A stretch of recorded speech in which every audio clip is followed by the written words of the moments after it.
Hi friends, welcome back to my channel. അപ്പൊ ഇന്നലെ നമ്മള് മൊബൈൽ എടുത്താലും ടി വി തുറന്നാലും ഒക്കെ വിജയുടെ ആ സത്യപ്രതിജ്ഞ ചടങ്ങുകളൊക്കെ കാണുന്നുണ്ട് അല്ലെ. അതോടനുബന്ധിച്ച് പല സീനുകൾ കാണുന്നുണ്ട്.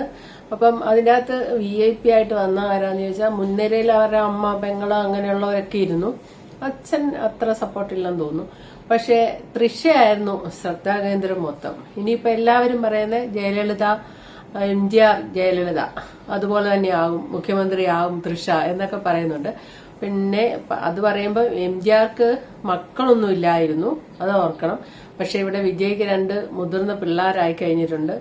ആ കുട്ടികള് അവരുടെ അമ്മയ്ക്കൊപ്പമാണ്, അച്ഛന് സപ്പോർട്ടല്ല. അച്ഛൻ ഇവിടെ ഇത്രയും ഉയർന്ന സ്ഥാനം അലങ്കരിക്കുമ്പോഴും ആ കുട്ടികൾ അനുമോദനം പോലും അറിയിച്ചിട്ടുണ്ടെന്ന് തോന്നുന്നില്ല. ആ സൈഡിലേക്കേ നോക്കുന്നില്ല. ആ അമ്മ സംഗീതയുടെ ഒപ്പമാണ്.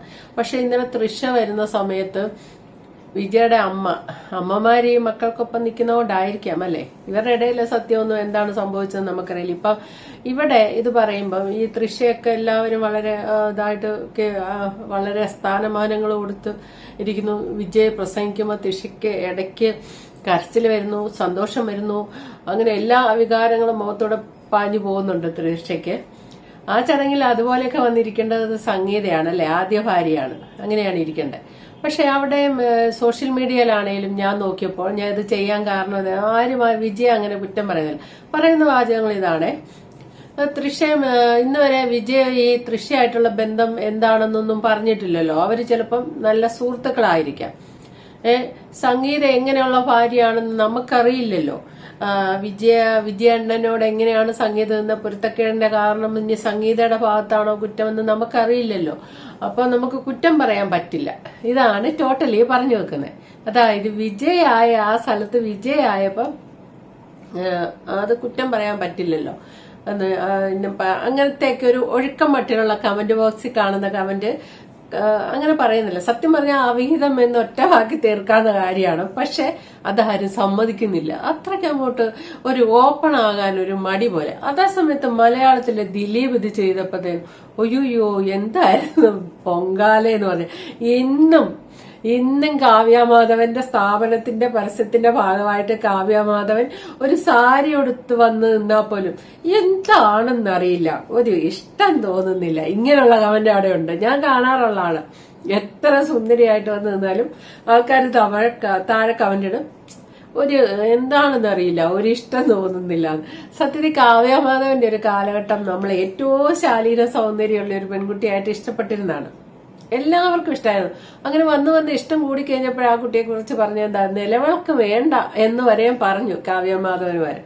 അത്രയും ഇഷ്ടപ്പെട്ടിരുന്ന. പക്ഷേ മഞ്ജു വാര്യരുടെ ദാമ്പത്യം തട്ടിയെടുത്തു എന്നൊരു ലേബലിലേക്ക് കാവ്യമാധവൻ കടന്നുപോയപ്പം, അതിനു മുന്നേ പലരും ചെയ്തിട്ടുണ്ട്, അതിനുശേഷം പലരും ചെയ്തിട്ടുണ്ടെങ്കിലും കാവ്യമാധവനെ പോലെ ഇത്രയധികം ആൾക്കാരാൽ വെറുക്കപ്പെട്ട ഒരു നടി ഇല്ലെന്ന് തന്നെ പറയും. നിങ്ങൾ കമന്റ് ബോക്സ് നോക്കണം, അപ്പോഴാണ് അതറിയുക. മഞ്ജു വാര്യരെ കാവ്യമാധവൻ ചതിച്ചു, അല്ലെ മഞ്ജു വാര്യരുടെ ജീവിതം തട്ടിയെടുത്തു എന്നുള്ള ഒരു കാര്യം പറഞ്ഞു. കാവ്യമാധവനെ ഒരല്പം പോലും ഇഷ്ടം ഉണ്ടായിരുന്നവര് പോലും അന്ന് തൊട്ട് ഇന്ന് വരെ ഒരാള് സിനിമാ രംഗത്ത് മരിച്ചാൽ അത് കാണാൻ വരുന്ന കാവ്യമാധവനെ വരെ തെറിയാണ് താഴെ കമന്റ് ബോക്സിൽ കാണാറ്. ഇത് ഞാൻ കാണാറുള്ള കാര്യമാണ്. പക്ഷെ വിജയുടെ കാര്യത്തിൽ വന്നപ്പോ ഈ മലയാളികൾ പോലും തൃശ്ശ അനുകൂലിക്കുക, അതൊരു അവിഹിതമായിട്ട് നിങ്ങൾക്ക് ആർക്കും തോന്നുന്നില്ല. കുറച്ചു പേരുടെ കാര്യം ഞാൻ പറഞ്ഞു. അത് എന്തുകൊണ്ടാണ് ഈ ആഹാ ഓഹോ എന്നുള്ളത് വരുന്നതെന്ന് എനിക്ക് മനസ്സിലാകുന്നില്ല. വിജയണ്ണം ചെയ്യുമ്പോ ആഹായാണ്, ദിലീപ് ചെയ്തപ്പോ ഓഹോയായി. അതെന്താ അതിന്റെ സംഭവം എന്നുള്ളത് അങ്ങോട്ട് സെയിം സംഭവം അല്ലേ, എനിക്ക് മനസ്സിലാകുന്നില്ല. ഇവിടെ ഇപ്പൊ നോക്ക്, ദിലീപ് അത് ചെയ്തപ്പോ ദിലീപിന്റെ അനിയന്മാര്, പെങ്ങന്മാര്, ദിലീപിന്റെ അമ്മ, ദിലീപിന്റെ മകള് മീനാക്ഷി, ഇവരെല്ലാം മഞ്ജു വാര്യർക്കെതിരാണ്. അത് മനസ്സിലായില്ലേ? അവരാരും മഞ്ജു വാര്യരെ സപ്പോർട്ട് ചെയ്തിട്ടില്ല. അവർ കംപ്ലീറ്റ് സ്വന്തം ജനിപ്പിച്ച മോളുൾപ്പെടെ മഞ്ജു വാര്യരെ ഇട്ടേച്ചാണ് പോയിരിക്കുന്നത്. നിങ്ങളൊരു നല്ല അമ്മയല്ല, നല്ല നടിയാണ്, നിങ്ങളൊരു നല്ല അമ്മയല്ല എന്നുള്ള വാചകങ്ങളൊക്കെ ആ കാലത്ത് പറഞ്ഞിട്ടുണ്ടെന്നായിട്ട് ഗോസിപ്പ് കേൾക്കാം. ഏതായാലും ആ രീതിക്കാണ്. അപ്പോഴും നമ്മള് ദിലീപിനെതിരാണ്, നമ്മളെല്ലാവരും മഞ്ജുവാർക്കൊപ്പമാണ് നിൽക്കുന്നത്. പക്ഷെ ഇന്ന് ഈ സംഗീതയുടെ കാര്യത്തില് അങ്ങനെ ആരും സപ്പോർട്ട് ചെയ്യുന്നില്ല. ഒരുപക്ഷെ സംഗീത അറിയത്തില്ലാത്തതുകൊണ്ടോ അല്ല സംഗീത ഓവർ പണക്കാരി ആയതുകൊണ്ട് അഹങ്കാരം ഉണ്ടായിരിക്കും എന്ന് തോന്നിയിട്ടാണോ എന്നൊന്നും അറിയില്ല. സംഗീത വളരെ ആസ്തിയുള്ള ശ്രീലങ്കക്കാരിയാണ്. പക്ഷെ ലണ്ടനിൽ പോയി ബിസിനസ് ചെയ്യുന്ന ഒരു വലിയ ബിസിനസ്സുകാരന്റെ മകളാണ്. അപ്പൊ ആ കഥയൊന്ന് ജസ്റ്റ് കേൾക്കാം. വിജയും ഇവരുടെ തമ്മിൽ കണ്ടുമുട്ടിയ കഥയൊന്ന് കേൾക്കാം. ലണ്ടനിൽ ജനിച്ചു വളർന്ന ഒരു പെൺകുട്ടി ഇന്ന് 400 കോടിയുടെ ബിസിനസ് സാമ്രാജ്യത്തിന്റെ ഉടമയായി മാറിയ കഥ നിങ്ങൾക്കറിയാമോ? തമിഴ് സിനിമാ ലോകത്തെ ഇളയ ദളപതി വിജയുടെ ഭാര്യ സംഗീത സ്വർണലിംഗത്തിന്റെ ജീവിതമാണത്. 1996 ആ കഥയുടെ തുടക്കം. വിജയുടെ പൂവേ ഉനക്കാഘ എന്ന ചിത്രം കണ്ട് അദ്ദേഹത്തിന്റെ വലിയ ആരാധകയായി മാറിയ സംഗീത പ്രിയ താരത്തെ നേരിൽ കാണാൻ വേണ്ടി മാത്രം ലണ്ടനിൽ നിന്നും ചെന്നൈയിലെത്തി. വെറുമൊരു ആരാധനയായി തുടങ്ങിയ ആ ബന്ധം പിന്നീട് പ്രണയത്തിലേക്കും 1999 വിവാഹത്തിലേക്കും വഴിമാറി. ലണ്ടനിലെ പ്രമുഖ വ്യവസായിയായ സ്വർണലിംഗത്തിന്റെ മകളായ സംഗീത വിവാഹശേഷം തന്റെ സ്വകാര്യ ജീവിതം കുടുംബത്തിനായി മാറ്റിവെച്ചു. വിജയ് എന്ന നടൻ തമിഴ് സിനിമയിലെ അനിഷേധ്യ നേതാവായി വളർന്നപ്പോൾ നിഴലുപോലെ കൂടെയുണ്ടായിരുന്നത് സംഗീതയായിരുന്നു. ജയലളിതയുടെ പ്രതാപകാലത്ത് അവരുമായി പോലും കൊമ്പുകോർക്കാൻ വിജയ്ക്ക് ധൈര്യം നൽകിയത് സംഗീതയുടെ പിന്തുണയായിരുന്നു. മകൻ ജെയ്സൺ സഞ്ജയ്ക്കും മകൾ ദിവ്യ സാക്ഷിക്കും വേണ്ടി തന്റെ ബിസിനസ് തിരക്കുകൾ മാറ്റി നിർത്തി അവർ ചെന്നൈയിൽ ഒരു സാധാരണ വീട്ടമ്മയായി ജീവിച്ചു. എന്നാൽ 27 വർഷത്തെ ദാമ്പത്യത്തിന് ശേഷം 2026 ഏപ്രിൽ മാസം ആ ജീവിതത്തിൽ വലിയൊരു മാറ്റം കൊണ്ടുവന്നു. വിജയുമായുള്ള അഭിപ്രായ വ്യത്യാസങ്ങളെ തുടർന്ന് സംഗീത വിവാഹമോചന ഹർജി സമർപ്പിച്ചു. 400 കോടിയുടെ ആസ്തിയുള്ള ബിസിനസ് കുടുംബത്തിലെ അംഗമാണെങ്കിലും തന്റെ അവകാശങ്ങൾക്കും മക്കളുടെ ഭാവിക്കും വേണ്ടി അവർ നിയമ പോരാട്ടം ആരംഭിച്ചു. ഇന്ന് മക്കളുടെ ഉപരിപഠനത്തിനായി ലണ്ടനിലേക്ക് മടങ്ങിയ സംഗീത അവിടെ തന്റെ കുടുംബ ബിസിനസ്സുകൾക്ക് നേതൃത്വം നൽകുന്നു. ശരിക്കും തമിഴ്നാട് സിനിമാ ലോകത്തുനിന്ന് എംജിആർ കഴിഞ്ഞ പിന്നെ കടന്നു വരുന്ന ആള് വിജയാന്ന് തന്നെയാണ് പറയും. ഈ സ്റ്റാലിനും അച്ഛനും മോനും ഒക്കെ സിനിമാ രംഗത്തുണ്ടായിരുന്നു എന്ന് പറഞ്ഞാലും അത് അത്ര ഒരു ഇതില്ല. പക്ഷെ എംജിആറിനെ അനുകരിച്ച് വരുന്നയാള് വിജയ് തന്നെയാണ്. വിജയ് ഇപ്പം അത് തന്നെ എംജിആറുമായിട്ടുള്ള വ്യത്യാസം മക്കളില്ല എന്നുള്ളതേ ഉള്ളൂ. എംജിആറിന് മക്കളില്ല, വിജയ്ക്ക് മക്കളുണ്ട് എന്നുള്ളതേ ഉള്ളൂ. പക്ഷെ നിങ്ങൾ ഓർക്കുക, എന്ത് പൈസ ഉണ്ടായാലും ഇപ്പം സംഗീതയ്ക്ക് 400 കോടിയല്ല, എത്രയൊക്കെ ആസ്തി ഉണ്ടെന്ന് പറഞ്ഞാലും നല്ല അവര് കെട്ടുറപ്പുള്ള ഒരു ലൈഫായിട്ട് മുന്നോട്ട് പൊയ്ക്കൊണ്ടിരുന്നു. ശരിക്കും നമ്മൾ ഈ പച്ചയ്ക്ക് ചുമ്മാ താറയായിട്ട് പറഞ്ഞ മൂന്നാമതൊരു വ്യക്തിയുടെ കടന്നുവരവാണ് ഓരോ ജീവിതവും നശിപ്പിക്കുന്നത്. അത് തന്നെയാണ് ഇവിടെ സംഭവിച്ചത്. പിന്നെ കേരളത്തിലെ പോലെയല്ല, ചിന്ന വീട് സമ്പ്രദായം തമിഴ്നാട്ടിലും ആന്ധ്രയിലുമൊക്കെ അത് അത്ര അങ്ങോട്ട് അംഗീകരിക്കാത്ത കാര്യമില്ല. ഇവിടുത്തെ പോലെ ഒരു പ്രശ്നമില്ല. കുറച്ചൊക്കെ ആദ്യ ഭാര്യ അറിഞ്ഞും അംഗീകരിച്ചു പോകുന്നിരുന്നുണ്ട്.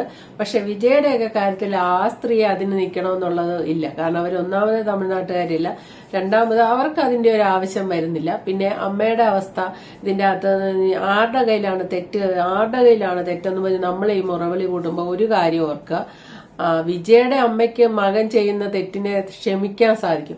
പക്ഷേങ്കില് സംഗീതയുടെ മക്കൾക്ക് സംഗീതയെ ഉപേക്ഷിക്കുകയോ അല്ലെങ്കിൽ അങ്ങനെ മറ്റൊരു സ്ത്രീയുടെ കൂടെ പോവുകയോ ചെയ്യുന്ന അച്ഛനോട് ക്ഷമിക്കേണ്ട കാര്യമില്ല. അവരുടെ അമ്മയാണ് വിഷമം ഇതിന്റെ ഇടയ്ക്ക് നിന്ന് അനുഭവിക്കുന്നതും കണ്ണീര് കുടിക്കുന്നത് അമ്മയാണ്. എത്ര കാശുകാരിയാണേലും അവര് ഒരു പെണ്ണാണ്. ആ പെണ്ണിന്റെ സ്ഥാനത്ത് ഒരു ഭാര്യയാണ്. ആ ഭാര്യയുടെ സ്ഥാനത്ത് വരുമ്പോൾ അവരുടെ സ്ഥാനം മറ്റൊരു സ്ത്രീ വന്ന് അപഹരിച്ചിട്ട് ആ സ്റ്റേജിന്റെ മുന്നിൽ പോയിരുന്ന് ഈ ആഘോഷങ്ങളിലെല്ലാം പങ്കുകൊണ്ട് ഇങ്ങനെ ഇരിക്കുമ്പോൾ അവര് ലണ്ടനിൽ ഇരുന്ന് ഇത് കാണുമ്പം അവർക്കുണ്ടാകുന്ന സാധാ സ്ത്രീകൾക്കുണ്ടാകുന്ന പോലത്തെ തന്നെ ഒരു വികാരമായിരിക്കും, ഒരു സങ്കടം. അത് കഴിഞ്ഞ കാലഘട്ടങ്ങളിലേക്ക് അവരുടെ മനസ്സ് പോകും. അത്ര നന്നായിട്ട് ജീവിച്ചു പോന്നു. ഒരു ആരാധന മൂത്ത് പ്രണയിച്ച് ലണ്ടനിൽ നിന്ന് ഇവിടെ ആ കാലത്ത് 96 എങ്ങാണ്ട് വന്ന് 99 കല്യാണം കഴിച്ച് അങ്ങനെ വന്ന ഒരു സ്ത്രീ, അത്രയും കോടീശ്വരിയായ ഒരു സ്ത്രീ, അവർക്ക് തീർച്ചയായിട്ടും നല്ലൊരു വിഷമം ഉണ്ടാവും. കാരണം ഏതൊരു ദാമ്പത്യത്തിനും കുറച്ചു കാലം മുന്നോട്ടെത്തുമ്പോൾ പരസ്പരം ഈ മക്കളും എല്ലാം ആയിക്കഴിയുമ്പോൾ ഒരു ചടപ്പ് അനുഭവപ്പെടുന്ന പോലത്തെ ഒരു രീതിയൊക്കെ എല്ലാ ദാമ്പത്യത്തിനും കാണും. പക്ഷെ അപ്പം മൂന്നാമതൊരു വ്യക്തി കടന്നു വന്ന് ആയില്ലെങ്കിൽ അവർ സുഖമായിട്ട് അങ്ങ് ജീവിച്ചു പൊക്കോളും. ഇവിടെ ഈ സിനിമാ ലോകം ആയതുകൊണ്ട് ഇവർക്കൊക്കെ അവസരങ്ങൾ ഇഷ്ടം പോലെ. ദിലീപ് കാവ്യമാധവൻ ഏതോ ഒരു സ്റ്റേജ് പ്രോഗ്രാമിന് വേണ്ടി വിദേശത്ത് പോയപ്പോൾ രണ്ടുപേരുടെ ബാത്റൂമിൽ പോയെന്നൊക്കെ പറഞ്ഞ് റിമി ടോമി ആരാണ്ടൊക്കെ പറയുന്നുണ്ടല്ലോ, ഒത്തിരി പേര് പറയുന്നുണ്ട്. അപ്പൊ അവർക്കൊക്കെ അങ്ങനെയുള്ള മിംഗിൾ ചെയ്യാനുള്ള സാഹചര്യങ്ങൾ കൂടുതലാവുക. ഇവിടെ രണ്ടിടത്തും സെയിം ആയിട്ടുള്ള ഒരു സംഭവം ഉണ്ട് കേട്ടോ. ഇതിങ്ങനെ കൊണ്ടുപോകണമെന്നുണ്ടെങ്കിലും ആദ്യ ഭാര്യയെ ഉപേക്ഷിക്കണമെന്ന് ഇവർക്ക് രണ്ടു കൂട്ടർക്കും ഇല്ല എന്നുള്ളതാണ് മനസ്സിലാക്കുന്നത്. ഭാര്യമാര് വ്യക്തിത്വം ഉള്ളവരായതുകൊണ്ട് അവരുപേക്ഷിച്ച് പോവുകയാണ് ചെയ്തിരിക്കുന്നത്. അതായത് സെറ്റപ്പ് ആയിട്ട് പോകണമെന്നുള്ള ഉദ്ദേശമേ ദിലീപിനും ഉണ്ടായിരുന്നുള്ളൂ. അത് നടി വിളിച്ച് പറഞ്ഞതിന്റെ പുറത്താണ് ആ നടിയോട് അത്ര ദേഷ്യം വന്നതെന്നാണ് പറയുന്നത്. കാരണം രഹസ്യമായിട്ട് ദിലീപിനെയും കാവ്യമാധവനെ കണ്ട സിറ്റുവേഷൻ മഞ്ജു വാര്യരെ അറിയിച്ചതിന്റെ പുറത്താണ് ആ നടിയോട് അത്ര പ്രശ്നമായതും നടി നടിയെ പിന്നെ ആക്രമിക്കേണ്ടി വന്നതെന്നൊക്കെയാണ് ഒരു വസ്തു പറയുന്ന കഥകള്. നമുക്കറിയില്ല ഇതിന്റേതും. അങ്ങനെ പറയുന്നുണ്ട്. അതേ സംഭവം തന്നെയാണ് ഇപ്പുറത്തെ സൈഡിൽ വിജയുടെ കേസിൽ. വിജയ്ക്ക് ഒരിക്കലും സംഗീതയെ ഉപേക്ഷിച്ച് കളഞ്ഞിട്ട് പോയി തൃശയിൽ ലയിക്കണമെന്നൊന്നുമില്ല. പക്ഷെ അതവിടെ നിന്നോട്ടെ, ഫസ്റ്റ് ബന്ധം ഇതിങ്ങനെ ഒരു സൈഡിൽ കൂടെ പൊക്കോട്ടെ എന്നുള്ള. എന്നാൽ എനിക്ക് മനസ്സിലായിടത്തോളം നമ്മൾ ഈ സീനുകളൊക്കെ കാണുമ്പോൾ അങ്ങനെ സ്ഥാനവും മാനവും ഒന്നും ഇല്ലാതെ വെറും സെറ്റപ്പായിട്ട് സ്റ്റെപ്പിനിയായിട്ട് പോകാനുള്ള ഉദ്ദേശത്തിലുള്ള മണ്ടിയല്ല തൃഷ ഇടിച്ചു കയറി സ്ഥാനം ഉറപ്പിക്കുന്നതായിട്ട് നമുക്ക് തോന്നുന്നുണ്ട്. അപ്പൊ മറ്റൊരാൾ ഒഴിഞ്ഞു പോകുമ്പം ഇടിച്ചു കയറി സ്ഥാനം ഉറപ്പിക്കണമെങ്കിൽ അച്ചിരി സാമർത്ഥ്യമൊക്കെയാണ്. ആ സാമർത്ഥ്യം തക്കാലമുണ്ട് തൃഷയ്ക്ക്. അല്ലെ തൃഷ ഒരു സൈഡിൽ ഒന്നും അല്ലാതായി പോവില്ലേ, അറിയപ്പെടാതെ പോകത്തേ ഉള്ളൂ. അപ്പൊ അത്രയും ബുദ്ധിയൊക്കെ തൃഷ കാണിക്കുന്നുണ്ട്. Okay, thank you for watching. അടുത്ത വീഡിയോ കാണാം.